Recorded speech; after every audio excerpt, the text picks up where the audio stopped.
Hola, soy José Luis, pastor de la Iglesia Bautista de la Escala. Llegamos a Lot, que después de salir de Sodoma, forzado por los ángeles, va a una pequeña ciudad, Zoar, pero acaba yendo a la montaña para vivir allí en cuevas. Es el triste final del relato de las aventuras, digámoslo así, de Lot.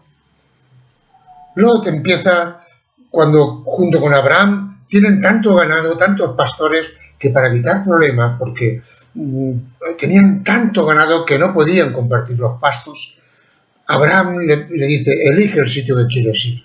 Y entonces, elige bien, pero actúa mal. Digo que elige bien, porque él elige un terreno fértil, pero actúa mal porque cuando volvemos a verlo, cuando volvemos a encontrarnos con Lot, ¿dónde están sus ganados? ¿Dónde están sus pastores? ¿Qué ha sido de ellos? Él vive en la ciudad. Ya no vive junto a sus ganados como continúa haciendo Abraham, como hará Isaac, como hará Jacob. No, él vive en la ciudad. ¿Por qué? No lo sé. El apóstol Pedro, en su segunda carta, nos dice y nos habla del justo Lot, que sufría por cómo era aquella ciudad. Sufría, pero se quedó.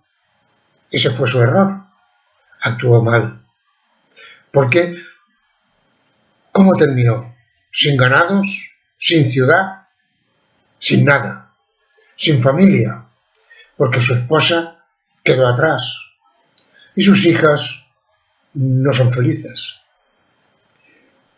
Pero vamos un poquito a ver, porque estas situaciones de la Biblia, estas actuaciones de los personajes bíblicos nos enseñan para que aprendamos de los errores, de los aciertos y de los errores.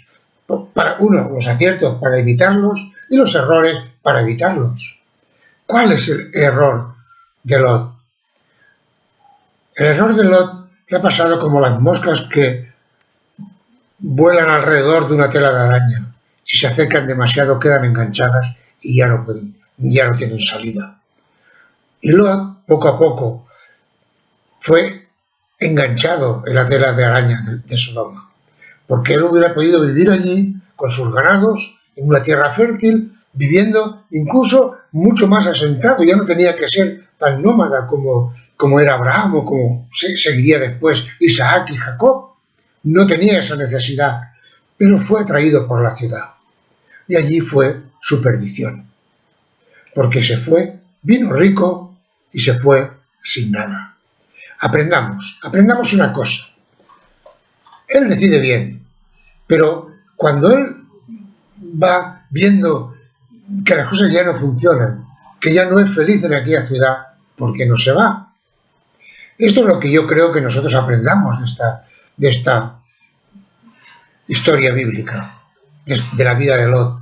Cuando empecemos algo, y puede que lo empecemos convencidos de que será un éxito, si la cosa no funciona, no empecemos a buscar maneras de arreglar lo que a veces no tiene arreglo. Vale más romper y empezar de nuevo muchas veces que no insistir en lo que no da resultado. Y eso es lo que le pasó a Lot. Él insistió y no era feliz en la ciudad, pero se quedó. ¿Por qué? Quizá ya no tenía salida, ya no tenía ganados, ya no tenía pastores, no tenía defensa, lo que sea. Pero fijaros en el error más grave de Lot. Lo que para mí es el error más tremendo de Lot. ¿Por qué cuando se vio en el monte sin nada, por qué no volvió con su tío Abraham? Que lo hubiera acogido, que le hubiera dado medios para que se rehiciera. ¿Por qué no volvió? ¿Por qué olvidó a los que le querían?